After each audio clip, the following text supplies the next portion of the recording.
Yönetmen George Miller 79 yaşında yine yapmış yapacağını. George Miller bu 5. filmde dijital ve gerçek aksiyonun öyle bir kombinasyonunu size sunuyor ki yine perdeden gözünüzü alamıyorsunuz. Karşınızda gerçekten gümbür gümbür bir sinema var. Bu filmde de diğerlerinde olduğu gibi çorak topraklardaki yol savaşlarındaki çok fazla sayıda aksiyon sahnesi var. Metalin bütün sertliğini hissediyorsunuz. Bu 5. film 4. bölümdeki hikayenin öncesini anlatıyor. Furiosa'nın çocukluğunda kendine özgü bir kötü olan Dementus'un adamları tarafından kaçırılması, annesinin onu kurtaramayışı ve daha sonra Furiosa'nın kalede hayatına devam etmesi ve bir savaşçı olarak yetişerek Dementus'tan intikam alma planları yapması. Filmin ekseni bu. Farklı birkaç şehircikte geçen çok büyük aksiyon sahneleri size 148 dakikanın nasıl geçtiğini hissettirmiyor. Furiosa'nın hedefi annesinin vasiyetini yerine getirip ülkesine dönebilmek. Ona engel olmaya çalışan, karşısındaki bütün o korkunç tipler kendine özgü çok orijinal yaratılar. Bu filmde George Miller intikam temasını sinemanın görkemi içerisinde şahane anlatmış.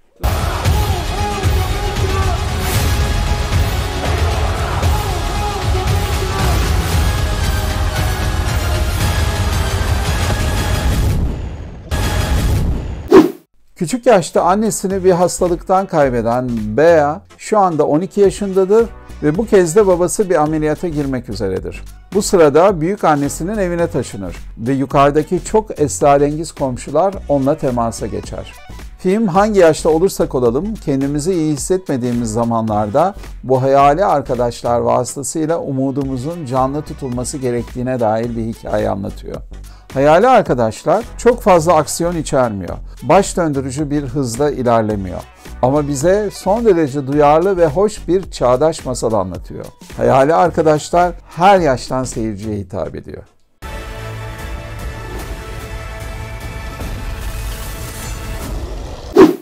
Robotlar enteresan hikayesi olan bir film. Yakın gelecekte bütün temel hizmetleri robotlar yapmaktadır.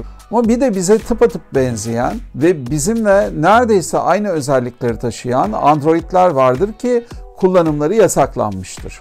Zengin bir kadın avcısı olan Charles her işini androidine yaptırmaktadır. Androidi tüm bunları yaparken Charles evde oturmaktadır. Android eve geldiğinde Charles dışarı çıkmaktadır. Ne zamanlar dışarı çıkar? Çünkü kadınlarla tanıştıktan sonra onlarla özel bir gece geçirilecekse Charles devreye girip bütün o aşamaları android yaptığı için rahat rahat kadına gitmektedir. Elaine ise tam bir servet avcısıdır. O da erkeklerle tanışır ve onlara pahalı hediyeler aldırtır. Erkekler onunla özel bir akşam geçirmek istediklerinde ise androidini devreye sokar. Peki kadın avcısı Charles'la servet avcısı Elaine karşılaşırsa ne olur? İkisinin androidi karşılaştığında androidler birbirine aşık olur, kaçarlar ve onlar androidlerin peşine düşer. Filmin ilk yarısı oldukça zeki bir mizah içeriyor. Fakat ikinci yarıdan itibaren iş biraz kaçıp kovalamacaya döndüğü için daha basitleşiyor. Dolayısıyla ilk yarıdaki lezzeti alamıyorsunuz. En azından ben alamadım. They've completely stolen our lives. That's cringe. Oh, so cheesy. We need to set a trap. We need to hurry. Holy shit.